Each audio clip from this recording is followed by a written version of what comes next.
Hello সবাইকে, আমি মৌমিতা। আমার চ্যানেল মৌমিতা 9 অফিসিয়ালের আরও একটা নতুন গল্পে সকলকে স্বাগত জানাই। আশা করি সবাই ভালো আছেন, সুস্থ আছেন। আমিও অনেক ভালো আছি।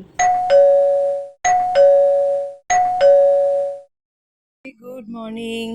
আজ হলো মঙ্গলবার, 26শে আগস্ট। সকালবেলা ওদের পড়িয়ে উঠে পড়ানো হয়ে গেছে, ছেড়ে দিয়েছে। আর সকাল থেকেই আজকেই সুন্দর রোদটা ছিল, যেটার অনেকটা পরিমাণে তেজ রয়েছে, তাপ রয়েছে, যার জন্যে পুরো সব গাছ ঢুলে ঢুলে পড়ছে। নিচের বাগানে সেরকম কোনো ফুল নেই। ওই যে নিচের হলুদ ফুলগুলো একটুখানি সূর্যি মামার আলো পেয়েছে বলে কোনো মতে একটুখানি চোখ মেলে তাকিয়ে রয়েছে, আর কেউই সেইভাবে তাকাতে পারছে না। তো এখন দেখে নিই, আমি যদি কিছু ফুল পাই আজকে। সকালবেলায় স্নানটা আগে সেরে নিলাম, কারণ এই গরমে বেশিক্ষণ স্নান না করে থাকতে একদম ভালো লাগে না। তো প্রথমেই এসে না আমি আগে এই গাছটার দিকে তাকাই। হ্যাঁ, আজকে বেশ দুখানা ফুল আছে। এদিকে একটা ফুল আছে, আর একটা আছে সামনের দিকে। রোদ পড়ার কারণে ফুলটা বেশ অনেকটাই বড় হয়েছে। আর একটা আছে ওই যে ওপরে, এই যে দুখানা ফুল। গতকালকে একটা হলুদ ফুল পেয়েছিলাম, আজকেও দেখছি একটা হলুদ ফুল রয়েছে।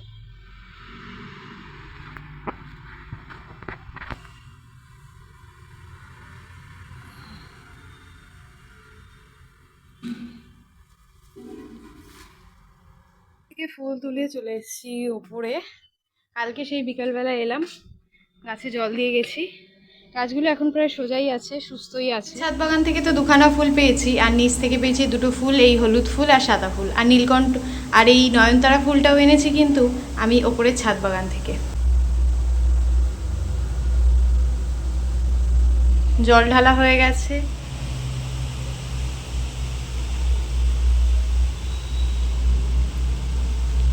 কি সুন্দর লাগছে দেখতে, তাই না? কারোর যেন নজর না লাগে। তো চলো, এই কটা ফুল নিয়ে যাই আমি নিচে, নিচের ঘরের পুজোটা আগে সেরে নিই। ফুলের পরিমাণটা একদম কম, তাও যে কটা ফুল পেয়েছি একটা একটা করে সকলের চরণে দিয়েছি। কি সুন্দর লাগছে না? হ্যাঁ, আজকে সকালবেলায় পুজোটা সেরে নিলাম, মনটা একদম ভরে গেল। এরপর আছে মেকআপ শ্যুট। গতকালের মেকআপ শ্যুটটা তো তোমাদের সাথে শেয়ার করলাম। শর্ট ভিডিও খুব তাড়াতাড়ি আসবে, তোমরা সকলে দেখো, দেখে জানিও তোমাদের এই লুকগুলো কেমন লাগছে। কেউ যদি রিক্রিয়েট করে, রান্না হবে রুই মাছ। তো এখানে কয়েকটা মাঝখানের কাটাওয়ালা পিস একটু লালচে লালচে করে ভেজে নিচ্ছি, আর এখন কয়েকটা পেটির পিস লাল করে ভেজে নিচ্ছি।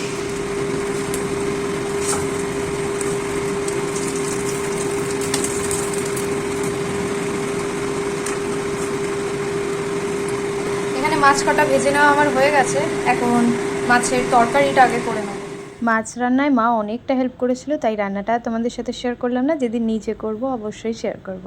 তো তারপর বাবু এসছে, বাবু স্নান হয়ে গেছে, আমরা বসে গেছি সকলের লাঞ্চের টেবিলে। মা লাঞ্চের মেনুতে রেখেছে সাদা ভাত, পুঁই শাক, আর এই হলো সেই মাছের তরকারির মাছ।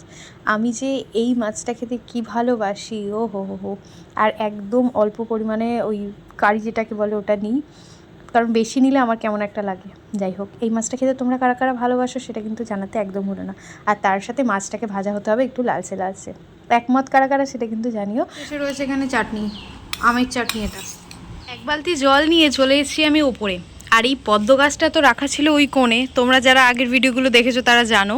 তো সকালবেলা যখন এসেছিলাম তখন না গাছের পাতাগুলো একদম তেনিয়ে গেছিলো, এই পাতাগুলো মোটেও সোজা ছিল না। তো সেই জন্য গাছটাকে আমি ভেতরে রেখেছিলাম, ভেবেছিলাম আজকে যে পরিমাণ রোদ উঠেছে, যে যদি আরও বেশি কষ্ট হয়, আমরা সাধারণ মানুষরাই রোদে বেরোতে পারছিলাম না, তো এটা তো একটা প্রাণ, ছোট্ট গাছ, এ তো নিজে কথা বলতেও পারবে না আর খেতেও পারবে না।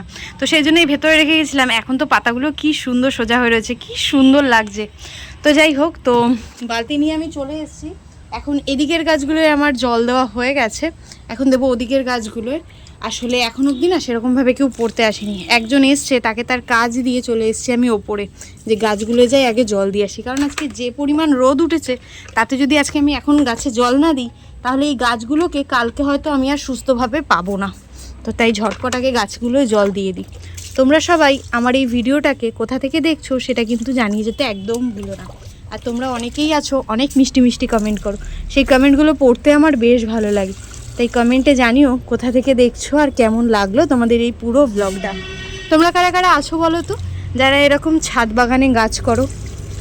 যাদের কাদের আছে ছাদ বাগানে গাছ জানাতে কিন্তু একদম ভুলো না। আমি কিছু বছর হলো শুরু করলাম, কিছু বছর বলতে 1 থেকে 1.5 বছর মতন হলো, এর থেকে বেশি নয়। তো আমার এখন গাছের পরিমাণ অনেকটা কম।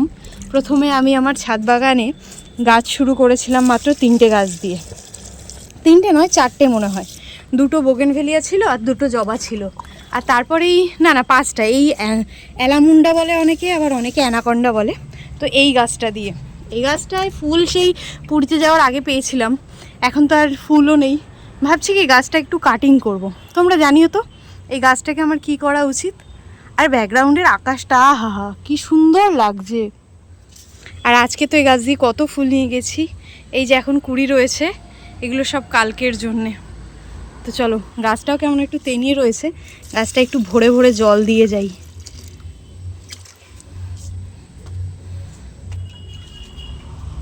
সব গাছেই মোটামুটি জল দেওয়া হয়ে গেছে, বেশি দেরি করব না, কারণ একজনকে যেহেতু আমি বসিয়ে রেখে এসেছি নিচে। চলো ঝটপট যাই নিচে। নেমে যেতে গিয়েও নামতে পারলাম না, আকাশটা দেখতে কতটা সুন্দর লাগছে।